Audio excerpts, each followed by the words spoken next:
Қызылша ауруының емі. Қызылша емінің мақсаттары интоксикация симптомын жеңілдету, асқынулардың алдын алу болып табылады. Қызылшаның арнайы емі жоқ. Ауырып қалған жағдайда симптоматикалық ем тағайындаймыз. Вирустың алдын алу үшін қызылша вирусына қарсы арнайы екпе, вакцинация салынады.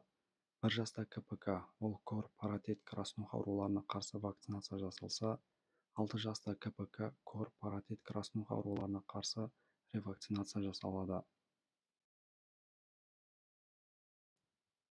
Осы этаптан өткен балаларда ауру ықтималдығы 95%-ға төмендейді. Яғни қызылша, паротит, краснух ауруларына организмде иммунитет қалыптасады. Бұл дегеніміз осы аталған ауруларға организм қарсы төтеп бере алады. Ауырып қалған күннің өзінде ауру жеңіл өтуі мүмкін. Жаппай вакцинациялау арқылы ұжымдық иммунитет қалыптастырып, өте жұқпалы инфекциялық аурулардың жаппай таралуының алдын аламыз.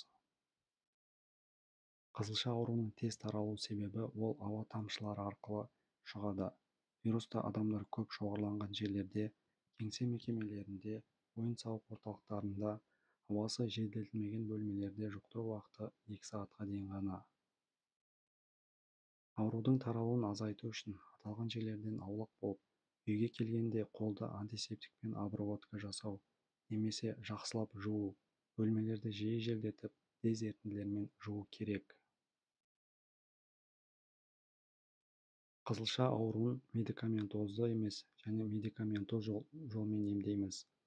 Медикаментозды емес емдеуге қызбаның барлық кезеңінде төсектік режим қолданылады. Диета 13-ші кесте бойынша жүргізіледі. Ол жылы сусындарды көп ішу, сүт көкөніс диетасын ұстану. Қызылша кезінде температура тұрақты түрде бірнеше күн жоғарылайды. Осы кезде судың орны бөлек. Температураны дереу дәрімен түсірмей, организмге жағдай жасау арқылы бақылауға болады.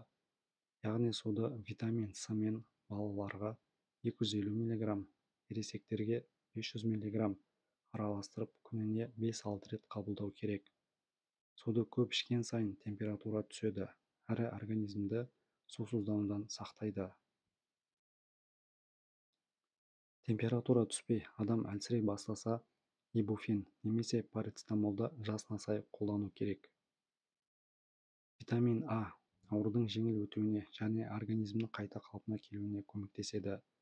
6 айға дейін 10 000 халықаралық бірлікте, 1 мен 5 жасқа дейін 20 000 ХБ, 5 жастан асқан балалар 50 кг салмаққа дейін 30 000 ХБ, 50 кг салмақтан асқан және ересектер үшін 100 000 ХБ тамақтан соң тәулігіне 1 рет қабылдау керек.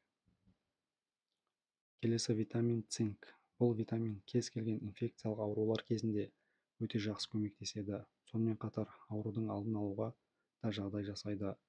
Тәуліктік дозасы 1 кг салмаққа 1,5-2 мг есептеледі. Витамин Д кез келген инфекциялық ауруға қарсы тұратын организмге қажет витаминнің түрі. Бұл витаминді инфекциялық ауру кезінде күнделікті профилактикалық дозадан 2-3 есе жоғарылатып беру керек. Медикаментозды емдеуге келсек, симптомдық терапия. Қызба кезінде парацетамолды 1 таблеткадан кемінде 4 сағат аралығымен, мұрын мен тыныс алу қиындаған кезінде нафазолин ерітіндісі 0,1%-дық 1-3 тамшыдан күніне 3-4 рет мұрынға тамызу. Курс 5 күнді құрайды. Конъюнктивит кезінде натрий сульфацилы ерітіндісі 30%-дық әр көзге 2 тамшыдан күніне 3 рет. Жөтел кезінде амброксол 1 таблеткадан тәулігіне 3 рет. Клиникалық симптомдар басылғанға дейін қолданамыз.